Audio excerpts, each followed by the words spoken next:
Hi, my name is Mel Collie from melcollie.com.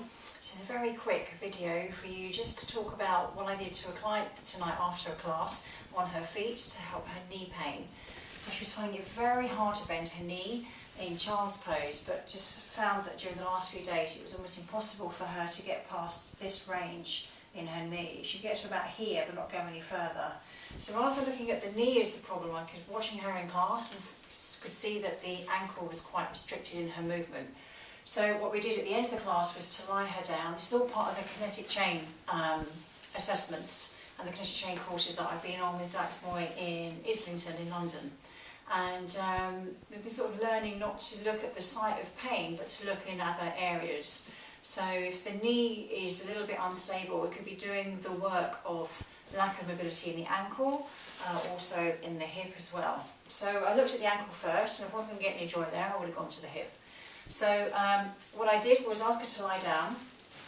I took the leg out in front of her and held underneath the ankle, the heel, sorry, in my hand, and just gently did some traction on her leg. So gently pulled the leg towards me with my hand underneath her heel and the other hand on top of the foot. And as I gently pulled the leg, I started to gently shake the leg and asked if that hurt her knee, which no, it didn't. I thought, okay, we could start to do a little bit more work here to help the hip, but also to help decompress the ankle. So sort of put it into a little bit of traction. Just create space here in the joint of the ankle. And then once we've done that, I went onto her navicular bone, which is on the inside of the foot. So Google it if you're not sure. It's called navicular.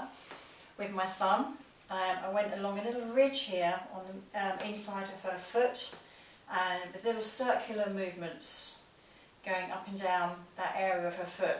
It was really tender. I'm just doing mine now. It's quite tender because she tends to pronate. I found that it was more tender than normal. It's very bound up. So it took a few seconds to really get in there and to feel the fascia release.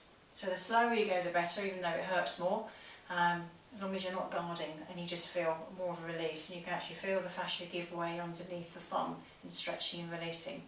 And then once we've done that, put my thumb underneath the ball of the big toe, pressing down the flexor hallucis longus, and allowed the toe to come back towards her, and it was very, very tight. So we did a few of those, pulling the toe back as I was pressing down, circled the toe around, came back the other way, and then just gently pulled the toe, gently pulled all the other toes, and the fourth and the fifth toe made a little bit of a cracking noise. They were just holding a little bit of air in there, or just decompressing the toes. Maybe she'd stubbed them earlier, and we got some movement going back in her ankle. And then just gently massage the front of the foot with the thumbs to open up the front of the fascia at the front of the foot. And then when we'd done that, I said, can you just have a look at your knee now? She was able to bend her knee all the way up here rather than to here. She said, oh, can't believe it, I can bend my knee. And then she went into a child's pose, and then she got up and she was fine. So knee problem gone. So hopefully that will be fine. I'll check on her in a couple of days and see how she's getting on. But just the lack of mobility in the ankle was causing the need to do more work than it should have done.